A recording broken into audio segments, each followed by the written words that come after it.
Thank you very much, sir, for affording me an opportunity to speak on the Right of Transgender Person Bill 2014, a private member bill moved by Mr. Tiruchi Siva, Member of Parliament, Rajya Sabha, basically sought to put an end to the alleged injustices faced by the transgender community and to ensure them a dignified life, free of discrimination and unnecessary prosecution. Basically, the bill aims at creating a mechanism and institution through which the transgender person could be effectively integrated into mainstream society. The bill deals with various aspects of life, from right and entitlement, education, skill development and employment, social security and healthcare, provision of reasonable accommodation, legal aid, financial aid, prevention of abuse, violence or exploitation, rehabilitation, social inclusion and acceptance.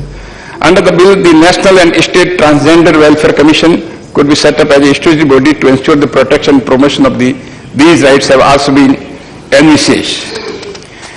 This bill was unanimously passed by Rajya Sabha on 24th April 2015, becoming the first private member bill in the past 45 years to be passed. Now, to understand the real controversy, we have to travel through some of the provisions of the Constitution of India. Now, some of the three expressions which are very important for deliberating on the issue is one with respect to the sex expression, and second is with respect to person, and third is with respect to citizen. Now, two expressions as to citizen and person. If we see the definition of these words, citizen and person, and the provision envisaged under the Constitution of India, the transgender person fall under the category of the citizen of India, and they also fall under the category of the person. So far the sex part is concerned, certain rights have been given under the Constitution, under Article 15, Article 16 and other parts of the Constitution of India. The Supreme Court in National Legal Services Authority versus Union of India on 15th April 2014 gave a legal recognition to third gender. However, India's transgender community continued to face a plethora of problems.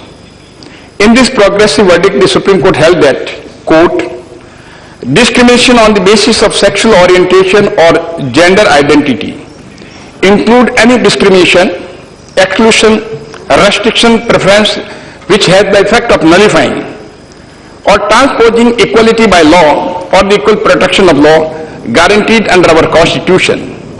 Self-determination of gender was held to be an integral part of the personal autonomy and self-expression which fell within the realm of personal liberty guaranteed under Article 21 of the Constitution.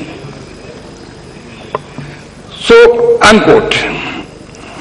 Now, keeping in view the observation of the Supreme Court, it is clear that the fundamental right enshrined under the Constitution of India are extendable and protection has already been given. It is wrong to say that the protection of the fundamental right has not been given, because the protection of the fundamental right has been given to all categories of the who is falling under the category of the person and who is a citizen of India. Some fundamental right has been extended to the citizen of India and some fundamental right has been extended to any person.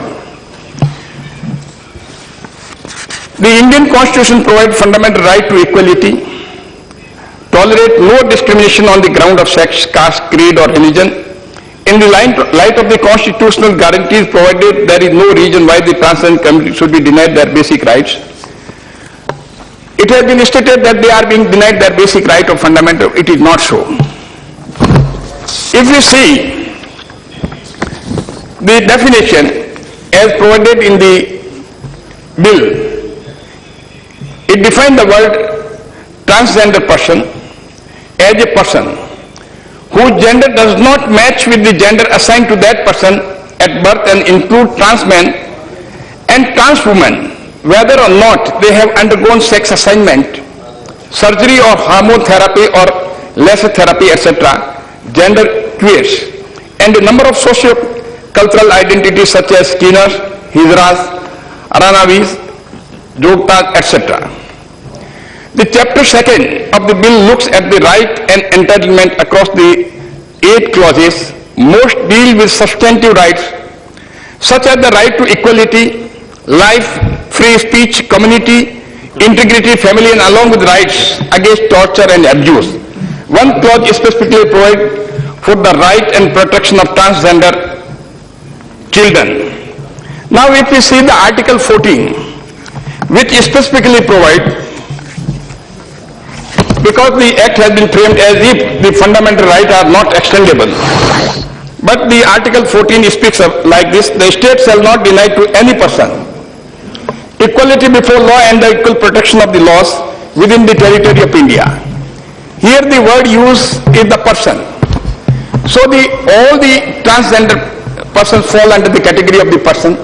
So this right of equality before law and equal protection of law is available to all the transgender persons, irrespective of the fact that whether there is no determination of the sex, as envisaged under Article 15 and 16. So far, the education, employment, and social security and health are then covered in successive chapters. Chapter on education mandate the government to provide for inclusive education for transgender students. It also places an obligation on the government towards ensuring participation of transgender persons in adult education program. Under the chapter on employment, the government is mandated to formulate a scheme for vocational training and self-employment of transgender person. The chapter also prohibits discrimination against transgender person in any establishment thus encompassing private sector. But basically there is no discrimination has been envisaged under the Constitution. It is basically the act is for empowerment of the transgender person. In the Social Security and Health chapter, the government is asked to promulgate a range of schemes for promoting the right of transgender person to ensure an adequate standard of living. These include schemes for community centers and access to safe drinking water and sanitation. Healthcare facilities are to be provided in the form of separate HIV clinics and free sex reassignment surgery. The transgender rehabilitation program, particularly in the area of health, education and employment, are also provided for.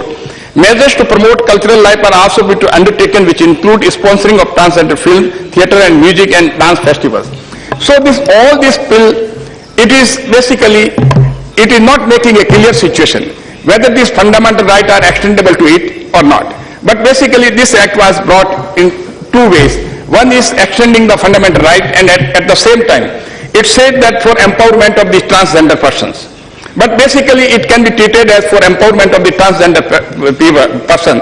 It is not for the purpose of extending the fundamental right because it is already been extendable. Because all the transgender persons fall under the definition of the person and they are the citizen of India. Then there is also it is provided that there is a limited provision for reservation in this chapter as well. Government educational institutions as well as those receiving aid from the government are asked to reserve 2% of the total seats in each course for transgender person, while government establishments are asked to provide for the same percentage of reservation in vacancies.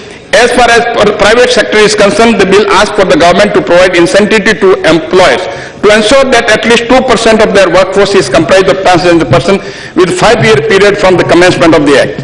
Now, because the Article 15 says that the state shall not discriminate against any citizen on the ground only of religion, race, caste, sex or place of birth or any of them.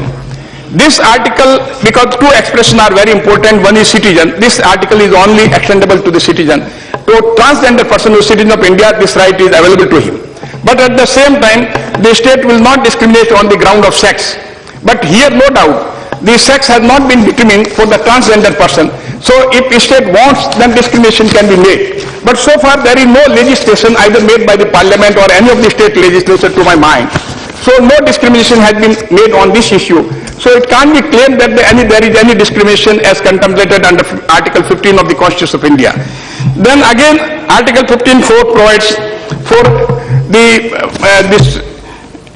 nothing in this article clause is not prevent the state from making a special provision for the advancement of any socially and educationally backward class of citizen or scheduled caste or scheduled tribes. So if a transgender person fall in a particular category, then automatically he is entitled of that right. If he is by birth, he is from the scheduled caste category, then that right can be extended to him. Either it may be a scheduled tribe or it may be a OBC category, that right may be extended to him. Then again, if we come to the Article 16, it provides for this benefit to the in employment. So that right can also be extended with respect to that category of the person, whether he fall under the OBC category, SC category, ST category or general category. So it is wrong to say that that right is not extendable to them, and in absence of any provision or any enactment by either by the parliament or state legislature to make a discrimination with respect to their employment or with respect to their educational admission, no right can be claimed like this, that they are being discriminated. Now, sir, on the question of reservation, so far the reservation part is concerned, either it may be in educational institution or it may be in employment. One can understand that bill is for the purpose of empowerment of the transgender person, and if the reservation is to be provided at all, then the reservation may be provided, 2% reservation may be provided, but that can't be a lateral reservation, that can be a horizontal reservation, and he will represent with respect to the caste he belongs. So horizontal reservation, there is no problem for it, and this provision can be made by the respective state and even in the central legislation. Then, sir, for the final lastly, then it is also provided that the constitution of the state and national commission, because it is not required, and the commission which are already existing, those can look into those matters, and it is also provided that the special courts are to be constituted looking to their population. It is not possible to provide the special courts because it creates a lot of expenditure. So instead of creating new specialized body leading to a greater expenditure, increase of fiscal deficit and duplication of bureaucracy, the proposed bodies should be accommodated under the existing bodies. There is no national or state-wide data from the National Crime Records Bureau on crime against transgender, and such data must be collected for a better implementation of the bill and to address the law and order situation regarding transgender in the nation. Thank you very much, sir. Thank you, sir.